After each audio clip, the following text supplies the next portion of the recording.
बड़ी बड़ी किताबों के बड़े बड़े लेसन्स छोटी छोटी क्लिप्स में।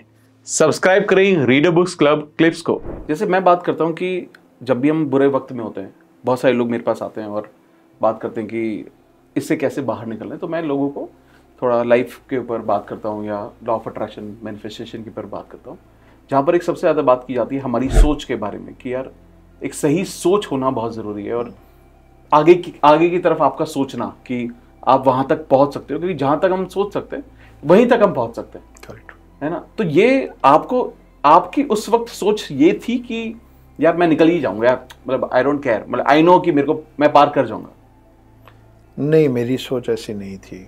मैं ऐसा नहीं सोच पाता था क्योंकि मैं जिस करियर में अपना हाथ आजमाने जा रहा था, अगर मैं ये सोचता कि मैं मुंबई में जाके एक रेस्टोरेंट बनाऊंगा या मेरे पास पैसे नहीं है तो मैं किसी दोस्त से रेस्टोरेंट बनवा के उसका वर्किंग पार्टनर हो जाऊंगा, तो शायद मैं सोच लेता कि ये तो मैं कर ही लूँगा, ये तो मेरे डीएनए में है, तीसरी पीढ़ियों में। पर जो मैं करने जा रहा था उसमें, और आप मुंबई में आप जब आते हैं तो आप ऐसे भी, मुंबई का ये जो फिल्म इंडस्ट्री है या कोई भी आर्ट वाली इंडस्ट्री जो है, वो it is full of uncertainties. आपके पास आपको नहीं पता होता है कि क्या होगा। तो नहीं, मुझे नहीं पता था, पर ये पता था कि अपना 100% देंगे यार, जो भी हो अपना काम अपने को पूरा करना पड़ेगा। तो कहानियाँ मन में आती गई। वो बोलते हैं ना, बड़े बचपन में मॉरल साइंस में पढ़ते थे कि God helps those who help themselves. है ना? तो आपको पहले अपने लिए करना पड़ेगा, तो भगवान को लगता है कि कोशिश कर रहा है यार, मेहनत कर रहा है, चलो इसको थोड़ा सा धक्का दे दे, थोड़ा सा पुश कर देते, थोड़ा इसका सफ़र आसान कर देते। आप कुछ करेंगे नहीं तो फिर भगवान जी भी क्या ही करेंगे। तो आपका कर्मयोग के बारे में क्या कहना है? लॉ ऑफ कर्मा, कर्मयोग। मुझे लगता है, जैसे अभी आपने लॉ ऑफ अट्रैक्शन भी बोला, अभी लॉ ऑफ कर्मा भी बोला। हाँ। मुझे लगता है कि इन सब के अट्रैक्शन सही है और कर्मा भी सही है, लेकिन इसका कोई लॉ नहीं है।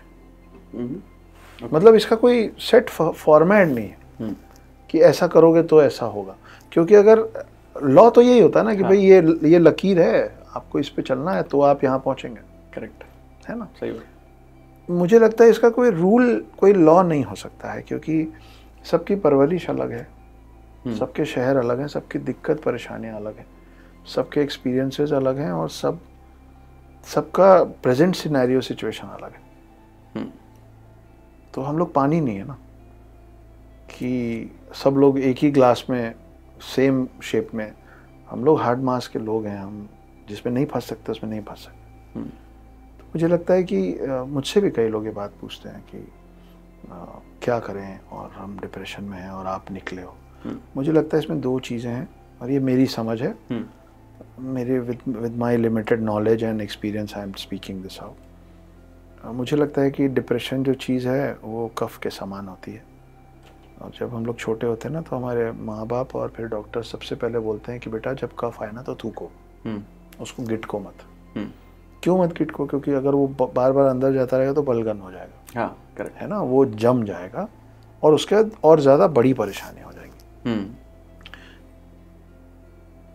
तो कफ, सॉरी मतलब ये शब्द अच्छा नहीं लगता है कान को, और लेकिन डिप्रेशन भी तो अच्छा नहीं लगता ना कान। बिल्कुल। तो मुझे लगता है कि अगर कोई डिप्रेशन में ना तो उसको जितने ज़्यादा लोगों से हो बात करना चाहिए, थूकना चाहिए, उगलना चाहिए, निगलना नहीं चाहिए। आप जैसे जैसे, और क्या होता है कि आपके इर्द गिर्द वाले जब आप डिप्रेशन में होते हैं, महिला हैं या पुरुष, डजंट मैटर, आप जिस बात से दुखित है ना वो बात एक बार किसी एक को बोल के अंदर से ख़त्म नहीं होती है, लेकिन सुनने वाले को लगता है यार 5 बार तो सुन चुके, हर थोड़े दिन में या हर अगले दिन ये आता है या आती है और उसी बात पे फिर रोने लग जाता है। कितनी बार सुना यार, हो गया। ऐसा नहीं होता है। तो अगर आपका बेसिन चोक हो गया है तो आप दूसरा बेसिन ढूंढिए। आप नया कान ढूंढिए, आप उस पर अपनी बात रखिए। तो मेरा ऐसा मानना है कि अगर आप डिप्रेशन में हैं तो आप अपने लिए बेसिन ढूंढ लें, और अगर आप डिप्रेशन में नहीं हैं तो विश्वास मानिए आपके आसपास लोग हैं जो एक बेसिन ढूंढ रहे हैं। तो या तो खुद के लिए बेसिन ढूंढ लीजिए, किसी के लिए बेसिन बन जाइए। मेरी समकक्ष ने मेरी एक एक बात पे कम से कम 50 बार सुनी है वो, और उनमें से कुछ बातें हैं जो मेरे को अभी भी रुला देती हैं। जैसे मैं 9-10 अब 10 साल हो गया, 10 साल से मैं अपने बेटे से नहीं मिला। ये एक ऐसी तकलीफ है जिसके साथ मैं अभी तक जी रहा हूँ। ये तकलीफ तब तक ख़त्म नहीं होगी जब तक मैं अपने बेटे से मिल ना लूँ। तो अब वो तकलीफ है तो वो ख़त्म कैसे होगी, वो तो रहेगी। तो अभी भी कई बार जब मैं बात करता हूँ तो वो सुनती हैं शांति से। एक डिप्रेस्ड व्यक्ति है, एक दुखित इंसान आपको जब अपनी परेशानी बताता है ना, तो वो इसलिए नहीं बताता है कि आप उसका प्रॉब्लम सॉल्व कर दें, आप उसका कोई समाधान दे दें। वो सिर्फ एक ही चीज़ चाहता है आपसे, बस सुन लो यार, आप बस सुन लो, मेरा दिल हल्का हो जाएगा। और बस होता है ना, वो आप निकालते हैं, फिर वो फिर भर जाता है, फिर निकालते हैं, फिर भर जाता है।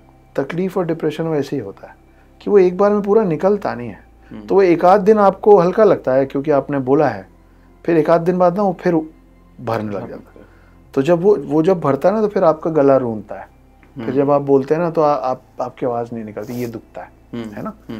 ये तब दुखता है जब आप बोलने से संकोच करते हैं, जब आप बोलने से कतराते हैं, you don't want to speak, that is when this happens. वो मत होने दीजिए, बोलिए। मेरी चंद लाइनें हैं, बहुत पहले लिखी थी कि दीवार पे जब सीलन दिखती है तब मालूम पड़ता है कि कतरा कतरा कर पानी रिस रहा था अंदर ही अंदर, धीरे धीरे कहीं।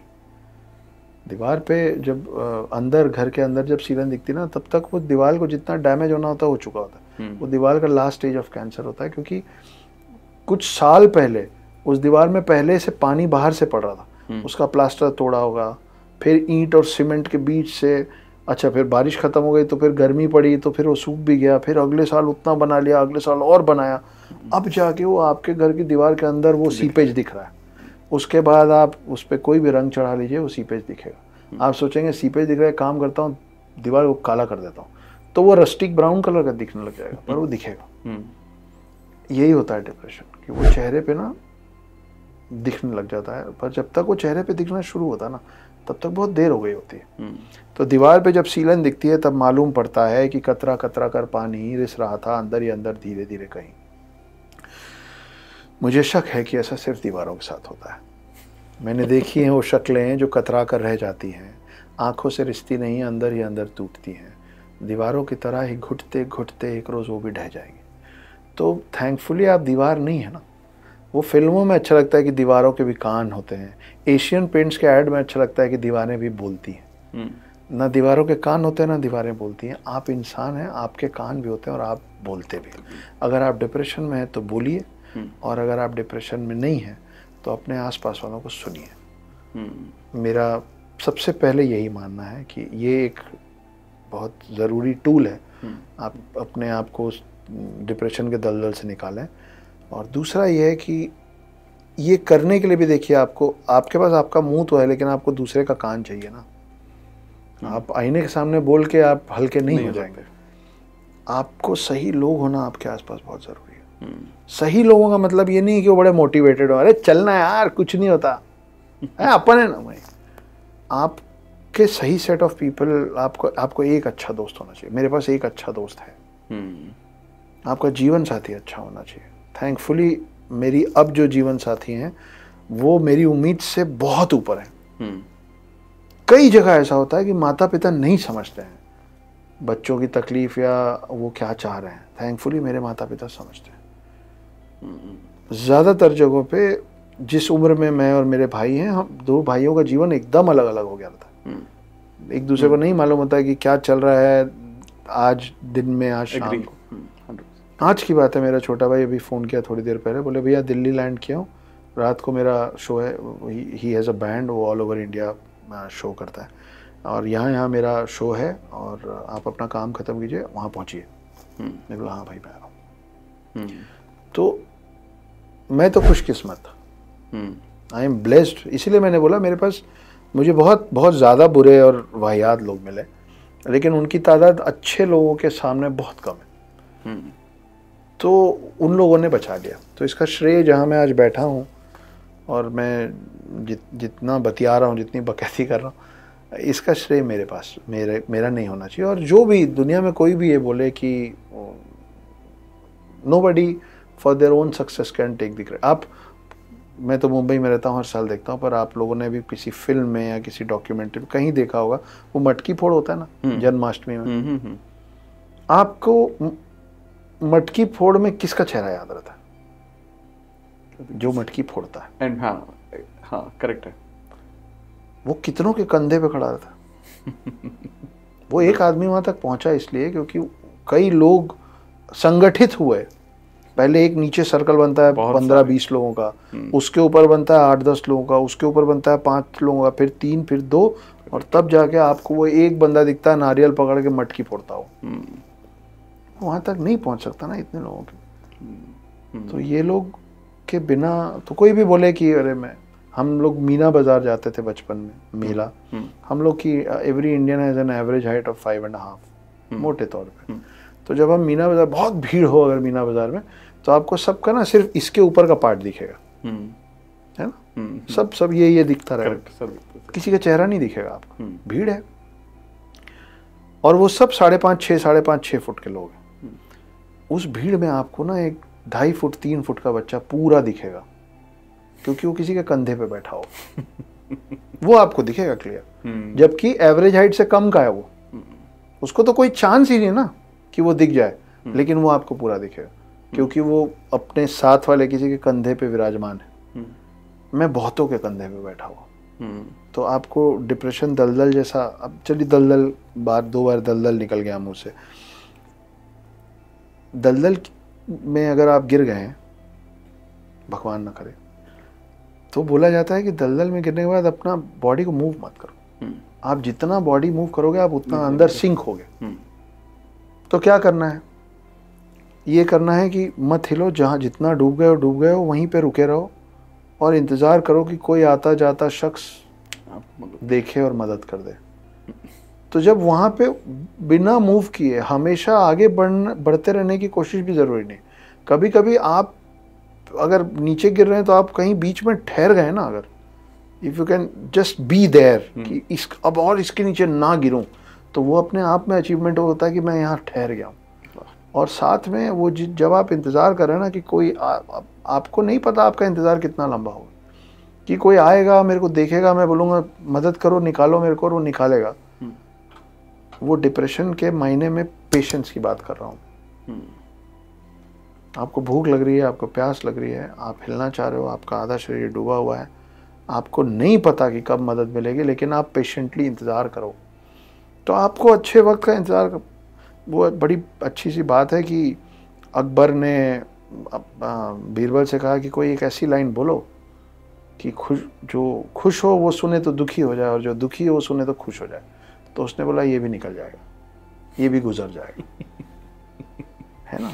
तो फिर आपको पता होना चाहिए कि अगर बुरा वक्त है तो ये भी गुजर जाएगा, और उसके बलबूते अपने 4 सही लोग होते हैं ना, शेर का बच्चा एक ही अच्छा।